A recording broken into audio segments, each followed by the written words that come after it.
Hello everybody, welcome. We're continuing our reading of the Tafseer. It's excellent. We are on page 89, we're in Surah Al-Baqarah, and we are dealing with 61. So let's begin on the bullet point. The blessings of Allah that were bestowed upon their predecessors also reached the later generations. A blessing for the fathers is also a blessing for the sons, which is why they are addressed here, because they were also included in the blessing. So this is the verses that were to the Israelite community who were around when the Quran was revealed. Okay. It is addressed to them as if they were the ones who did those deeds, which indicates that members of a community that follows one religion support one another and help one another with regard to that which serves the common interest. So that it is as if the earlier and later generations all lived at the same time. The action of one of them is like the action of all of them. Because what some of them do of good deeds will benefit all of them, and what some of them do of evil deeds will bring harm to all of them. Some people have made the criticism of the flip side of that is when you go to fight one person and they bring a bunch of people. And then there's the other musketeer side that's all for one and one for all. So this saying the action of one of them is like the action of all of them is another variation of that, in my mind. The latter generation did not denounce most of their predecessors' deeds, and the one who approves of sin is a partner in it. The one who approves of sin is a partner in it. And there are other reasons which are known only to Allah. Then Allah, glory be to Him, says, differentiating between various groups of the people of the book. Okay, well now this is a quote from the Quran, 262. Those who believe in the Prophet, and those who are Jews, and the Christians and the Sabians, whoever believes in Allah and the last day, and does righteous deeds, will have their reward with their Lord. They will have no fear, nor will they grieve. So, if you do good righteous deeds, Allah is most merciful, right?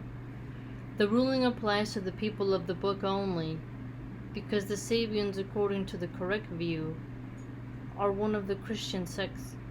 Here Allah tells us that the believers of this Ummah, and those among the Jews, Christians and Sabians, who believe in Allah and the last day, and believe in their messengers, will have great reward and well-being.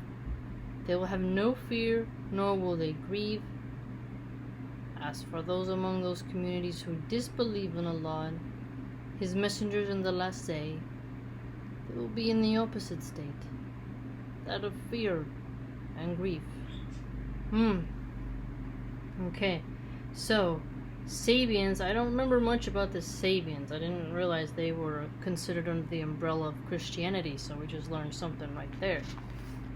The correct view is that this ruling applies to these groups as they were, and it does not refer to believing in Muhammad, peace be upon him, as it speaks of them at a time before the mission of Muhammad, peace be upon him, began, and this is how they were then. This is how it is with the Quran. If some people find that some verses are not clear to them, they have to look for others that will clarify the matter, because it is a revelation from one who knows all things before they happen, and whose mercy encompasses all things. So you look to others to clarify, indeed. The way in which this may be clarified, and Allah knows best, is that when the Quran mentions the children of Israel and criticizes them for their sins and abhorrent deeds, that may give the impression that all of the Israelites are subject to this condemnation. Okay, so grouping essentially is what I am getting at. What are you getting at? Hence the Creator, glory be to Him, highlighted those who were not subject to this condemnation by referring to those others who were not subject to it, as He mentioned the children of Israel in particular. This may give the impression that this ruling applies to them only. Now this is interesting to analyze how the ruling is being carried out. The children of Israel. Hence Allah, glory be to Him, mentioned the general ruling that applies to all these other groups, so as to clarify the truth and dispel confusion and doubt. Glory be to the One who has included in His book that which dazzles the minds of those who have knowledge. Hey, that's a beautiful way to end it. Look at that. He's a good writer. Then Allah, glory be to Him, goes back to rebuking the children of Israel for what their predecessors did. Okay, so essentially, they're being chastised, right? They're mentioned, they're different sects of the Christians and Jews. Interesting. And this was speaking to them at a time before the mission of the prophet. Okay, well, we're getting educated, that's for sure. So 263 and 264. And remember, when we made a covenant with you, and we raised the mount above you, saying, hold fast to what we have given you, and bear in mind what is in it, so that you may become pious. But after that you turned away, and were it not for the grace and mercy of Allah to you, you certainly would have been among the losers. Woo! Wow. I like the way that ends. That is, remember when we made a covenant with you. This refers to a solemn pledge. Okay, yes, so covenant is a solemn pledge, right? Now, when I was in that Jewish studies class, they talked a lot about the covenant between God and Israel. So, and then you get into Israel, the person, versus Israel, the nation, and the tribe. It's very interesting. Which is further emphasized by the fearful event of the raising of the mount above them. It was said to them, hold fast, that is, with determination, effort, and patience, in obeying Allah, to what we have given you of the Torah, and bear in mind what is in it, that is, what is in your book, by reciting it and learning it.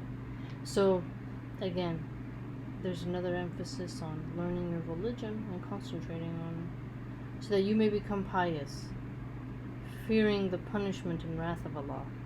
If you always keep it in mind, it does make you become pious, because it reconnects the bond. That's what I think. But after this emphasis on the pledge, you turned away, which made it inevitable that the severest of penalties should befall you.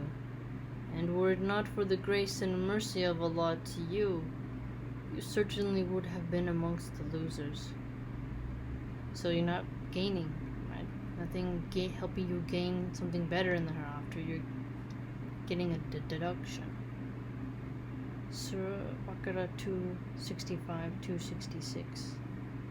And you certainly know those amongst you who broke the Sabbath, whereupon we said to them, be apes despised and rejected.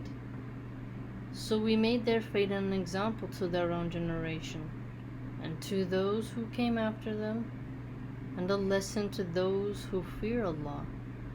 Now that one is very strong, isn't it not? It all is, but being an example for your own generation, and also the ones who hail after you, that should make you fear your Maker when you look to the examples of the fate. It's intense. That is, the situation of those amongst you who broke the Sabbath is something with which you are very familiar. They are the ones whose story is told in detail in Surah Al-A'raf. Interesting. So here we go. Learn even more. The Sabbath is very important back then. I don't really see it emphasized a lot anymore, but it is important for theological understanding of why that was so emphasized in the past. Covenant, solemn pledge, the Torah, righteous deeds, Jews, Christians, Sabians. don't know Israel. Well, indeed, we are learning a lot, fam.